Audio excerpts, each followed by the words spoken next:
Bom dia, Pai do Senhor Jesus, louvado seja Deus.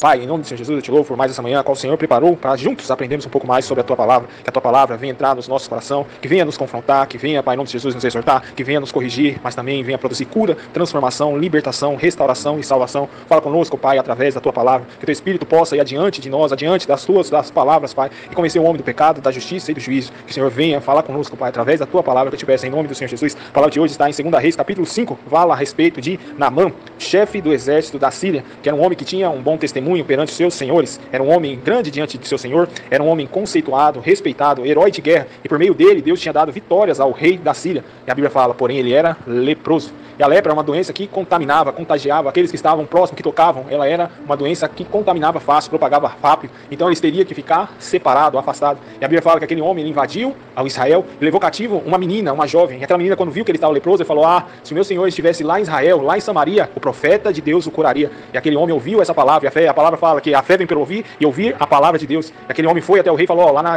em Samaria tem um rei, tem pessoas de Deus que conseguem me curar.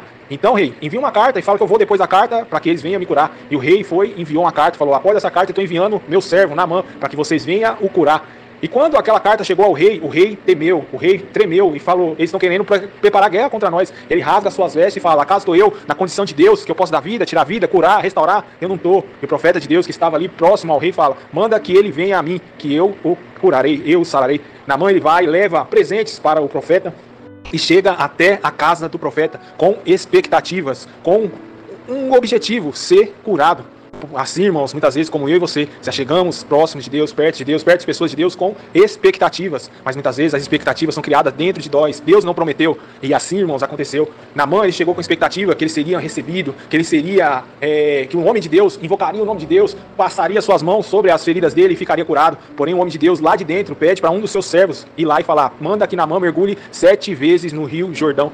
E aquele homem se indigna e fala, mas eu esperava que ele fizesse isso. Assim somos nós, irmãos. Às vezes ouvimos o testemunho de outras pessoas e falamos, na minha vida vai ser igual. Pessoas que outra hora estavam comendo miojo, que não tinha condição, e agora tem firmas, empresas, andando de aviões. E nós, irmãos, se frustramos porque criamos expectativas que Deus não falou.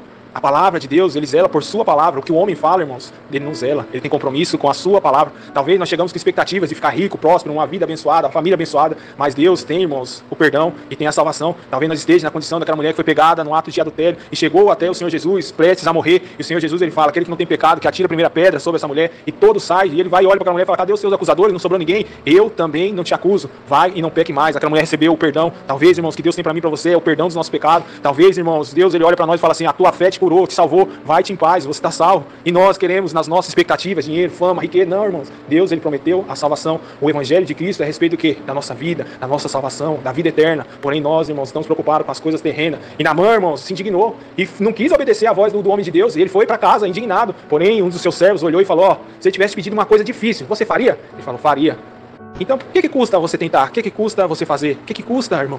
Deus, ele está falando conosco, irmão. O que custa obedecer a Deus? Porém, a nossa geração está com o coração duro, está ensoberbecida, o orgulho, a vaidade dentro dele. A ponto, irmãos, de Deuteronômio 30, do 15 ao 20, falar que Deus, ele está pondo hoje os céus e a terra como testemunha, que ele põe diante de nós 2 caminhos, o caminho chamado vida e um caminho chamado morte, um caminho chamado bênção e um caminho chamado maldição. E ele fala, eu aconselho que você escolha a vida, para que vive e que prospere. Aconselho que você escolha a vida e obedeça à voz do Senhor e permaneça unidos a ele. O que é que você escolhe? E a nossa geração olha e fala, eu escolho a morte. Irmãos, uma tristeza dentro de nós que somos falhos pecadores. Imagina segundo o coração de Deus. A Bíblia fala em Romanos 6, do 11 ao 19, assim como antes você oferecia os seus membros, o seu corpo para o pecado, para Satanás, vocês eram cavalos de Satanás. Assim hoje vocês oferecem o seu corpo, os seus membros para Deus, para serem santificados. O que é que vocês escolhem? Servir a Satanás ou servir a Deus? As pessoas olham e falam, eu quero servir a Satanás. Irmãos, olha a tristeza que é. O Senhor Jesus no Evangelho fala que ele estava perante Pilatos e a multidão falou, quem é que vocês escolhem? Barrabás ou Senhor Jesus?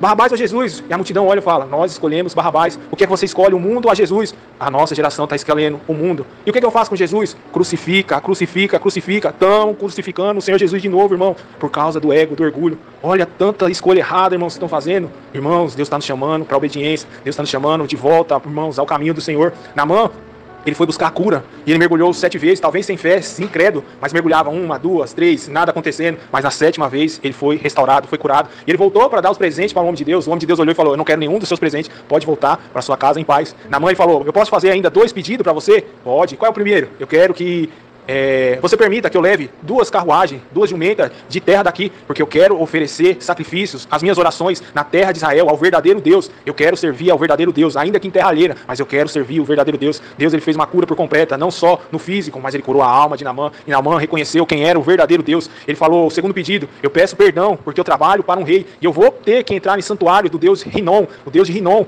o Deus que meu rei serve. Porém, eu peço que Deus, ele já me perdoe esse pecado, essa falha. Então, ele pede perdão pelos seus pecados. Então nós vemos que Deus, ele fez a cura por completa, a cura na alma, a cura no espírito, a cura no corpo. E Deus tem isso para mim e para você. Ele tem salvação. Nós somos falhos, pecadores, irmãos, mas nós temos que escolher ser amigo de Deus. Não sabeis vós que a amizade do mundo constitui inimizade contra Deus? Irmãos, Deus está nos chamando para mais perto dele, para mais próximo dele. Escolhas certas, sábias, irmãos. Ainda na nossa pouca força, não neguemos o nome do nosso Senhor Jesus. Ainda nas nossas limitações, irmãos, permaneça firme, agarre, se apega. Fala: o meu justo viverá pela fé. Então, pela fé, irmãos, ainda que nós esteja vendo tudo dando errado, que nós venhamos confiar no nosso Senhor, porque nós não vivemos pela vista, mas nós vivemos pela fé. E Deus, ele possa te abençoar, e que essa palavra possa penetrar, fixar e se enraizar no nosso coração, e possa produzir os seus efeitos: cura, transformação, libertação e salvação. Que Deus abençoe, e a paz do Senhor Jesus.